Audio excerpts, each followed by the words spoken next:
start with questions. You were pretty harsh on special teams in that game after kind of rewatching it and. Well, I mean,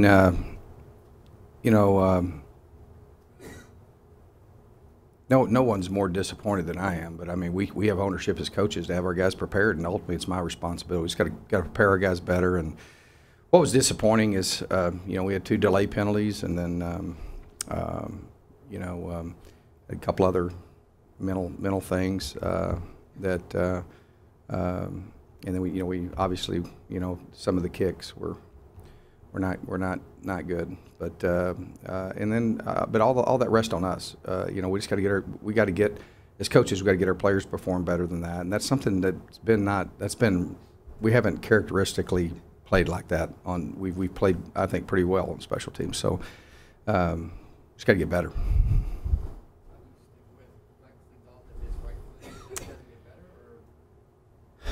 I think they got some information back yesterday that said it was getting a lot better. So we're hoping that he will be ready to go with his right foot. But if not, we got to have a healthy guy in there. And he's done pretty good. He's actually did that for 2 weeks. I don't know if it was the same thing the first week, and so he's done pretty. First one he put on the 1 foot line, we will. I think we'll. It's important that we have somebody that's ready to go, and I anticipate that he will be. What do you make the Well, the whole thing is just a lot of it has been getting everybody on the same page. That's the whole thing, and when you start off early, especially with newness and to what you're doing, it's just and we just got to keep grinding. We just got to keep getting better, and we're working day and night. This program means an awful lot to me, and we're going to get it done. We just got to go. We got to work, and we got to get better. And I think it's all about execution, and we did.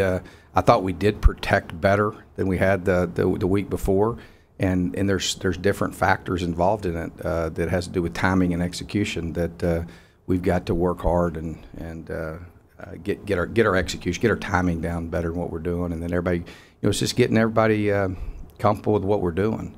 When the bullets start flying, you start playing different people, and you're playing people that are doing a lot of different things. It's sometimes that's a challenge to your execution. So we just got to get better, and then obviously we're on to Texas Tech, and it's a totally different thing this week. They'll be every year they're the best passing offense in the country, and very well coached on special teams, and playing a lot better defensively. And I was very impressed with their first game. That they've only played one game, and they really looked a lot better defensively. I know they're doing the scrimmages in fall camp. We saw Frank Darby make so many big plays during the scrimmages.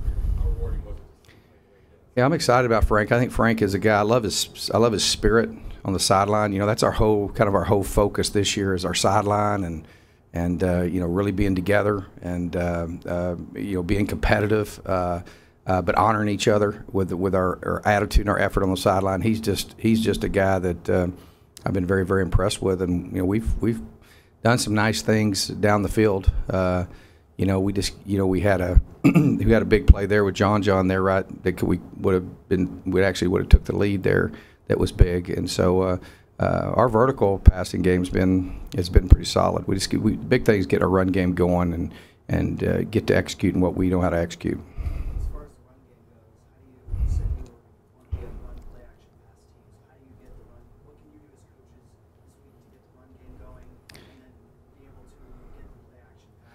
Yeah, lots of things we can do. I mean, and there were some things that they were doing that were and where we were late in the game when we got down 2 scores. We obviously had to throw the ball more, but and they were doing some things loading the box that made us throw the ball more as well because we're not going to run into bad numbers and things like that. But no, there's lots of things that we can do. Mostly fundamentally, making sure that We don't have mental errors and things like that. It's not just the fact that it's not that we have good players. That's not the issue. We just got to get them playing better fundamentally and make sure we eliminate the errors.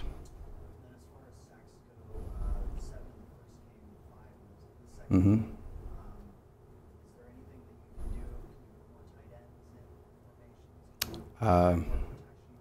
We just got to work and get better executing. Executing what we do, and we're playing with most of that game there. We were playing with at least one tight end in the game, and then when we got to throwing the ball, we went to 4 wides later. So that's probably, to be honest with you, where we've got to have the most improvement. Over half those sacks were with our tight ends blocks. So, and we just got to do a better job of executing.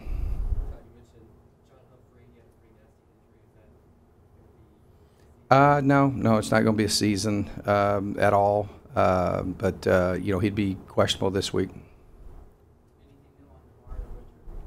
Should be back and ready to go. Ryan Newsom should be back and ready to go. I think Demonte King will be available. Evan Fields will be available. So we're getting some guys back.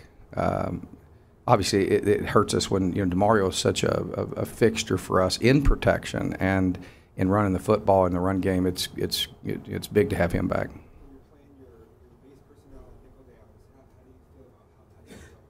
On defense?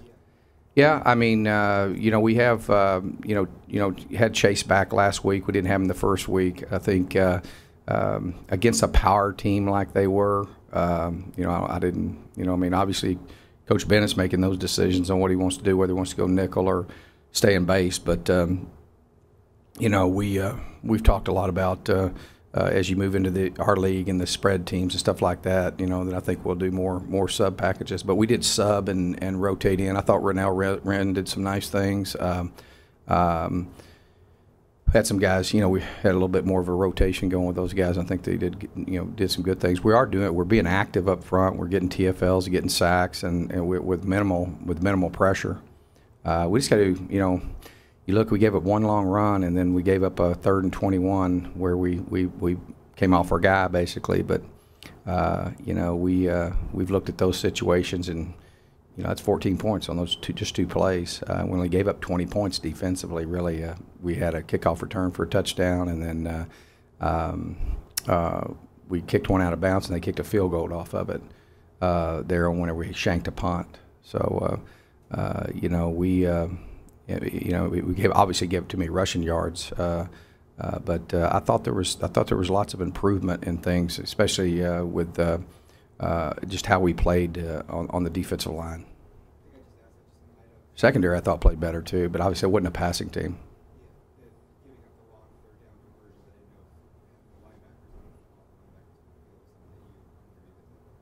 The what now?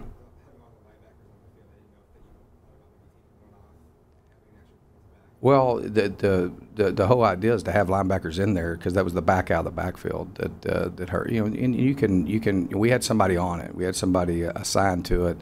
We were actually playing a conservative call, and so we just got to. When you're doing that, you just got to be assignment oriented because he came out scrambling, and we came off our man, and he threw it to him. Then you got to figure out a way to get him down. But we've looked at that stuff to try to look at the extra long and extra long situations, getting better at those. Mm-hmm.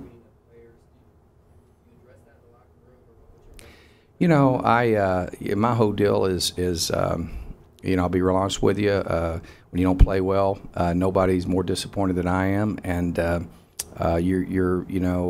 don't blame anybody for criticizing or any of that, but it's not productive. But we try not to talk to our guys about controlling the things that we can control, and that's our attitude and our effort. And all you have to do is go out and perform on the field, and you don't have to worry about that kind of criticism. So that's why I don't spend much time on social media and things like that. But on the same hand, nobody's more disappointed than I am.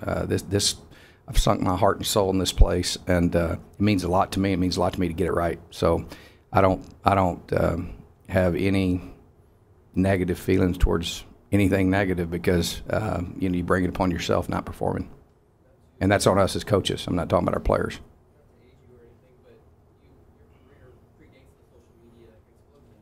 Mm-hmm. Was it easier to manage the noise back when earlier? I don't. I really. The only thing, to be totally honest with you, that's hard for me is my kids and my wife. That's about it. And probably, it's hard for, these players are like my kids. But at the end of the day, when I talked to our guys the other day, that's what I talked about. I talked about that.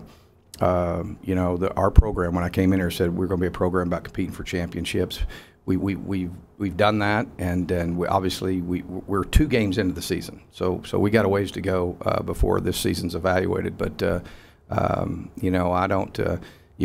You bring criticism on yourself by not performing well, and we did not perform well, and so I deserve the criticism when you have that. What challenges are there associated with such vastly contrasting styles? It's just the way it is. I mean, it's in the Pac-12's even more so that way. So I think it's really, to be honest with you, I mean, you've seen, I think New Mexico State beat New Mexico. I think that, and they were like a spread, read zone kind of team. And then you play a team that's probably similar to what Stanford, kind of how Stanford would line up and do things. And then, obviously, this week we're playing an air raid team that's as good. They do it as good as anybody in the country. So it's pretty diverse. And then you roll into the season, you're going to have the same type deal. You're going to go from, we'll start off conference with Oregon, then you go to, Stanford, and you have Washington. So it's you have that's just the way it is, and you just got to be able to. The biggest thing that we've got to stay focused on is what are the goals at hand that we're trying to accomplish. And the number one thing is not give up cheap touchdowns. Okay, and then the other thing is the turnover ratio, which is really, really big. Those are the 2 things that we want to continue to work hard every day to get better at, and we got to get better running the football. That's the bottom line. We got to get better there, and I tell you this, we can. We're working really hard to get those things corrected to get it where it needs to be. They have their quarterback. Everyone knew last year Patrick Mahomes, but he thought. What did you see from their new quarterback? Very good quarterback. He came in last year, played some last year, and they're always going to have their system is one that they just obviously Holmes is pretty special. The guy they got right now is very, very capable and does a very good job extending plays. Big, strong arm, make all the throws. They got very good receivers. Got a really good running back. Number 4 from last year. So they're very, very capable. The key against them is the same thing. Is you have to throw a lot of screens and a lot of spots to the receivers and things like that. You got to tackle well in space. Got to make sure you line up and keep things in front of you. And you got to get takeaways because they're going to go fast and run a lot of plays. And so that's and we're very familiar with playing this system. So it still doesn't make it any easier.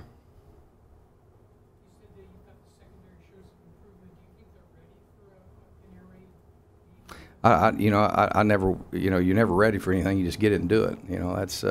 That's my deal. But no, I'll tell you, I've been really proud of. You take 2 young corners that are very inexperienced coming in, have really, I think, and they have steadily gotten better every week and are competing and putting in a lot. They have. There's no way to get around. You're going to be in a one-on-one situation with people that play with 4 wides. So. No, I do. I think that it's a big challenge. But our focus is going and figuring out somehow, some way to get a win, and then get ready for conference play. Pretty good. Just real quick, what would you say is the message this week for the team going into practice, getting ready for Texas Tech, rebounding from the loss? Yeah. What I say to the team and messages I say to the team, you're probably not going to come in here and tell you guys, but the message is simple. We got to put behind us what's behind us, and we've got to perform better as coaches, and we got to get our guys prepared better to play. That's the message that I told the team after the game. Our message going into this week will be all directed towards Texas Tech and our game plan. Okay.